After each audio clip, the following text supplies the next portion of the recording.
এখন তো বাংলা ভূমি ওয়েবসাইট খুললেই তো এরর আর এরর, সেজন্য নতুন অ্যাপ্লিকেশান চলে এসেছে।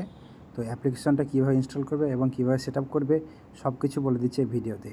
তো এটাই হচ্ছে সেই নতুন অ্যাপ। প্লে স্টোরে গিয়ে লিখতে হবে ভূমি বন্ধু, ভূমি বন্ধু এই নামটা লেখার পর প্লে স্টোরে সার্চ করলে এই অ্যাপটা পেয়ে যাবে। এই অ্যাপটা ইনস্টল করে নেবে। ইনস্টল করার পর লগইন আইডি পাসওয়ার্ড যেটা বাংলা ভূমি ওয়েবসাইটে ইউজ করা হয় সেইটাই এখানে ব্যবহার করতে হবে। ব্যবহার করলে এখানে যে অনলাইন জমির তথ্য যে অপশানটা আছে, ঠিক আছে, এই যে সমস্ত অপশানগুলো সব পাবে।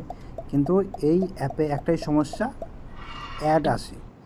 যেভাবে ফোনে যেভাবে অ্যাড আসে সেভাবে অ্যাড আসবে, ঠিক আছে। তো অ্যাডগুলো হয়ে শেষ হয়ে যাওয়ার পর তুমি তোমার দাগ বা খতিয়ান এখানে সার্চ করে বের করা যায়। তারপর সবার প্রথম দেখতে পাওয়া যাচ্ছে এখানে বাংলা, ইংলিশ, হিন্দি।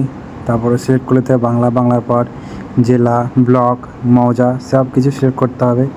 সিলেক্ট করার পর এখানে যেরকম মানে বাংলা ভূমি থাকে অপশানগুলো শেখাবো। তারপরে নিচে দেখা যাবে অনুসন্ধানের ধরন, এখানে ক্লিক করতে হবে। দাগ নম্বরটা দেখতে চান না খতিয়ান নাম্বার দিয়ে দেখতে চান। এখানে দাগ নম্বর সিলেক্ট করলাম, দাগ নম্বর মেরে দিলাম। দিয়ে দাগ নম্বর মারার পর সঙ্গে সঙ্গে একটু বাফারিং করার পর এখানে শো করবে বা দেখিয়ে দেবে। এটা বারবার ট্রাই করতে হবে, কারণ এটা ওয়েবসাইটটা খুব ল্যাগ করে বা এটা এই অ্যাপটা খুব ল্যাগ করে। তো এইভাবে চলে এলো।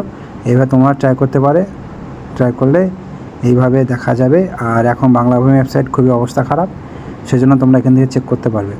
আর কিভাবে চেক করবে না করবে যদি না বুঝতে পারো তাহলে কমেন্ট করতে পারো। আর এরকম আরও ভিডিও পেতে আমাকে ফলো করে রাখতে পারো। আমি এরকম ভিডিও, নর্মাল ভিডিও, কোনো এডিটিং ছাড়া ফেক ভিডিও বানাই না, নর্মাল ভিডিও বানাই।